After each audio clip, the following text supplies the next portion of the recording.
Ciao Mario. Ciao Giampi.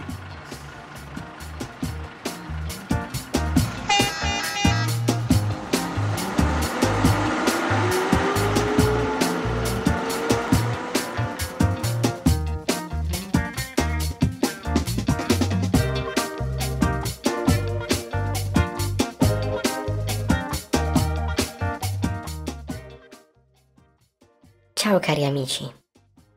È una bella giornata. Il nostro incontro si svolgerà all'aperto. Oggi iniziamo subito con una domanda che rivolgo a ciascuno di voi. Come vivi? Sei libero, conscio e responsabile delle tue scelte quotidiane? Oppure senza rendertene conto sei addormentato e ti lasci portare dagli avvenimenti, dalle mentalità, da quel che conta per l'opinione dominante? In base alla risposta che darai, potrai renderti conto se stai scegliendo il bene o il male, la vita o la morte. È questo un nodo importante da sciogliere. Lo so che sei deluso del tuo comportamento e non ce la fai a resistere a quello che lo spirito del mondo ti offre. Ma voglio dirti con chiarezza che la felicità non passa per quella strada. Oggi ti invito a rivedere tutte le tue scelte, perché dobbiamo combattere una vera e propria battaglia contro le passioni, l'orgoglio e l'egoismo che attecchiscono in noi. E questa battaglia si svolge su due fronti, innanzitutto dentro di noi e poi intorno a noi.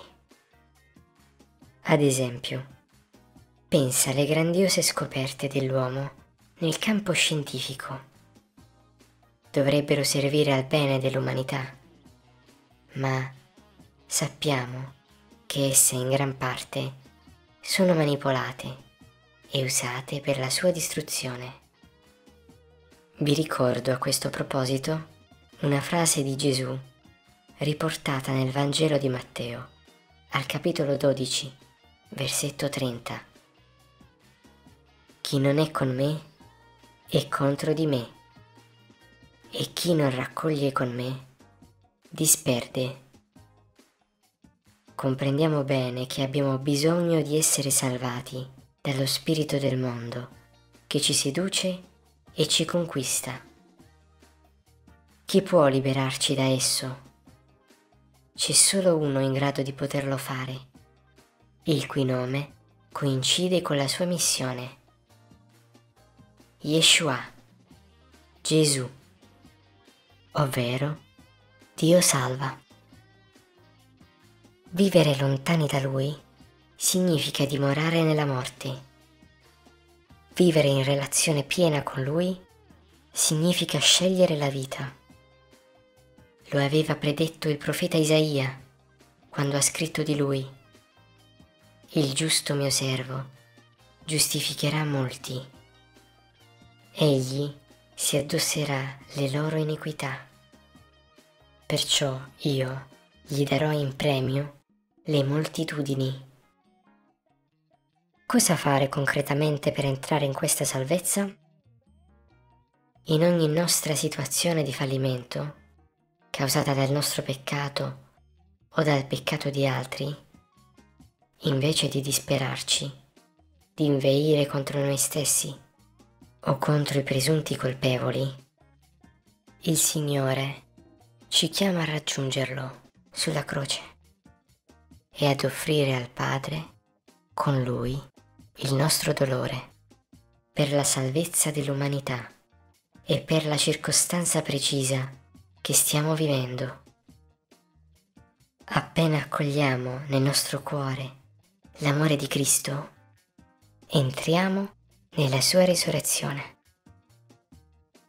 Questa settimana è più che mai propizia per riallacciare una relazione profonda con Lui, accostandoci al sacramento della riconciliazione. È in quel momento che Gesù può lavarci con il suo sangue e ridarci la gioia del cuore, facendoci sperimentare il suo abbraccio d'amore. Pace e gioia a tutti e camminiamo insieme in comunione con il Dio della vita, nostra salvezza. Arrivederci alla prossima puntata.